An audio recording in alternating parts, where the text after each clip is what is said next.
Dos pandemias nos golpearon. Primero una de salud y después una corporativa.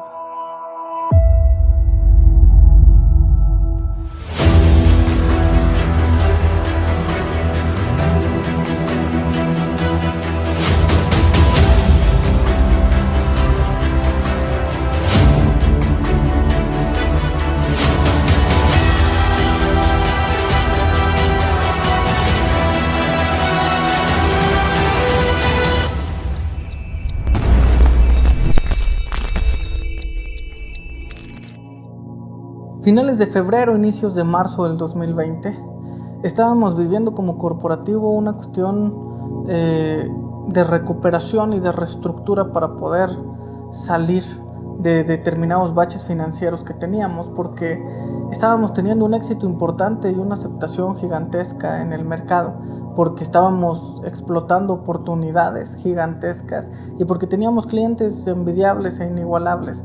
Solo teníamos que reestructurar nuestra manera de operar y esperar un poco de tiempo para sanar y volvernos fuertes. Sin embargo, en el mundo sucedió algo extraordinario. Se desató una pandemia de la que todo el mundo sabe. Una pandemia que llevó a los países a el quiebre de sus sistemas laborales, de sus sistemas económicos y de sus sistemas de salud. Esa pandemia nos golpeó y nos golpeó muy fuerte. Yo digo que en nuestra historia, en la de muchas personas allá afuera, en la historia de todos los que somos empresarios, emprendedores, a nosotros nos tocó vivir con dos pandemias, la de salud y la corporativa, porque creo que fuimos de los más lastimados. A nosotros, a mí, nos golpeó de una forma inigualable, porque no solo teníamos las mismas condiciones de exposición, el mismo temor y la misma clara oportunidad de ser alcanzados por la enfermedad, sino que aparte teníamos nosotros la responsabilidad de muchas otras personas y familias, sino que aparte las decisiones de nuestro gobierno nos llevaron y nos pusieron contra las cuerdas, sino que aparte tuvimos que asumir las pérdidas y la descomposición que en los próximos meses se venían venir.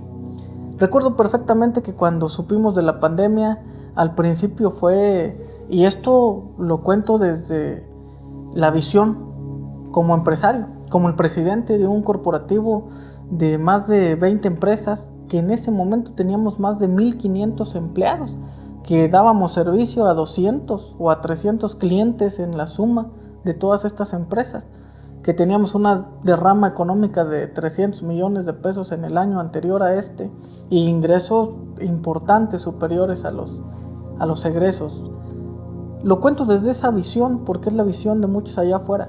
A lo mejor algunos en muy pequeño, en comercio, a lo mejor en una cuestión informal de autoempleo o de servicios, a lo mejor también muy grande como yo, pero fue la visión que muchos allá tienen. ¿Qué sucede? Recibimos la noticia y al principio, parecía algo delicado, que se tenía que atender y que seguramente íbamos a tener que optar por medidas y que tomar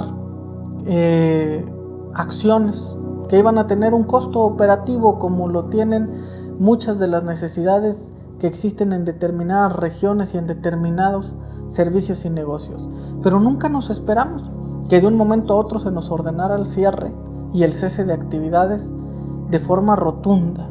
Nunca nos esperamos que no se nos compartiera información de cómo estaban las cosas por empeorar y que sí así se le hiciera a algunos sistemas como el gubernamental o el financiero, que al final de las cuentas dejaron de realizar préstamos, que al final de las cuentas se agazaparon, que al final de las cuentas redujeron las líneas de revolvencia que existían para los corporativos.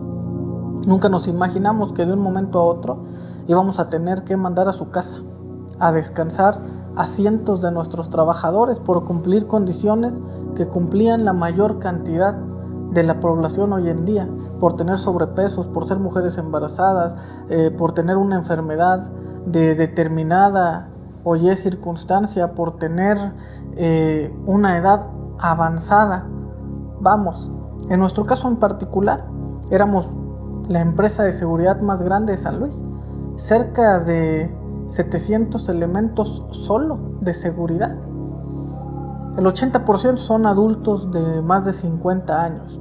Esa es la realidad. Ese es el perfil de muchos de los guardias, que son queridos y que son grandes trabajadores y que cumplen con las necesidades de nuestros servicios. Una gran cantidad de trabajadores de limpieza eran mujeres y una gran cantidad con enfermedades de diabetes, de sobrepeso, de hipertensión, de diferentes cuestiones que por la cultura en el mexicano son inherentes a una gran cantidad de nosotros, inclusive de los jóvenes.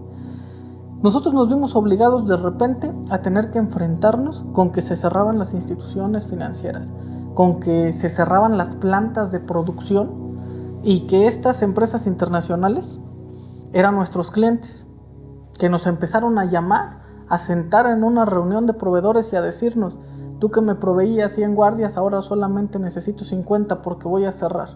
Tú que tenía un pago contigo de 2 millones de pesos al mes, vamos a suspender indefinidamente y pues ese pago se va a volver diminuto. Nos enfrentamos después a que prácticamente todo el mundo tenía que estar encerrado y a que quienes realizaban los pagos y quienes realizaban estimaciones y quienes realizaban los trámites, tanto de nuestra parte como la de enfrente, pues se volvía una cuestión aletargada, una cuestión lenta, porque no estábamos preparados de ninguna de las partes para vivir lo que vivimos, y que entonces nuestros flujos disminuyeran, no solo en dimensión, no solo en cantidad, sino también que se alargaran en tiempo. La realidad es que apenas si nos estábamos reestructurando cuando nos volvió a golpear, pero ahora una cuestión generalizada, porque no fue solo con nosotros. Tuvimos que cerrar nuestros 2 restaurantes, tuvimos que literalmente mandar a la gente a descansar, pero teníamos que seguir cubriendo sus salarios. Imaginen lo que esto significa.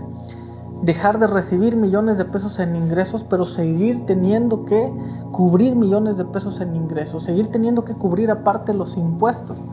Yo recuerdo que nos sentimos tan abrumados, que nos sentimos tan ahogados, porque de repente todo estaba sobre nuestros hombros, sobre los hombros del emprendedor y del empresariado allá afuera. De repente teníamos nosotros que hacernos cargo de todo y no teníamos suficiente capacidad, prácticamente no nos dejaban respirar. Recuerdo que me sentí tan molesto que aproveché el tiempo libre porque no teníamos abogados. Bueno, los abogados ahí estaban, pero no teníamos trabajo. Ni nuestros abogados tenían trabajo porque todos los juzgados cerraron, ni nuestros contadores tenían suficiente trabajo porque también las cuestiones fiscales se suspendieron las revisiones, las ejecuciones, las auditorías, las contralorías, se aplazaron algunos tiempos. Entonces, de un momento a otro, solamente 2 o 3 de 24 empresas estaban trabajando naturalmente y estaban produciendo suficientes ingresos. De repente, de 1,400 empleados, solamente teníamos 300 allá afuera produciendo dinero. Los otros 1,100 estaban en su casa gastando parte del capital que nosotros teníamos y del cual les cubríamos. Recuerdo que tuvimos que tomar diferentes acciones y que una de las más concretas que yo decidí hacer fue demandar al presidente de la República, porque mi molestia era muy grande, porque yo entendía perfectamente que estaban llevando al precipicio y a la muerte segura al comercio, al empresariado y al emprendedor. Búsquenlo porque por ahí está ese video. No me arrepiento de haberlo hecho. Sin duda alguna no lo volvería, ni lo volveré a hacer de nuevo, porque fue una decisión que nos trajo más complicaciones. Porque la realidad es que decidimos demandar al presidente y decirle cómo se debían de hacer las cosas. Cometimos el error de golpear muy alto y de que la calidad de nuestro estudio, la verosimilidad de nuestra visión y el profesionalismo de nuestros abogados nos llevaran a que un amparo que metimos nos lo otorgaran. Después decidí colgarme esa medallita y di entrevistas a todo aquel que las pedía, medios nacionales, medios internacionales, medios locales, 400, 500 notas en 2 o 3 días. De un momento a otro era de lo que todo el mundo hablaba, de que un empresario en San Luis Potosí, de que un grupo corporativo había demandado al presidente para que tomara acciones concretas, económicas sobre la pandemia y que diera exenciones de impuestos y extensiones de pago y que generara prórrogas y que inyectara capital en el impulso financiero. La realidad es que nos otorgaron este amparo de inmediato, nos dieron una suspensión y eso causó mucha molestia. No habían pasado ni 24 horas para que nosotros tuviéramos ya a la Fiscalía, a la Procuraduría Fiscal tocando la puerta de nuestros negocios para realizar auditorías, para complicar aún más las cosas que vivíamos. Nosotros nos tuvimos que enfrentar a una pandemia de salud y a una pandemia corporativa, a una que nos sometió y que nos quitó gran parte de nuestras oportunidades, de la riqueza, que nos llevó a un punto de inflexión y que puso de rodillas a nuestro corporativo, que la fuerza que teníamos nos sirvió para poder no morir, pero que nos puso en agonía.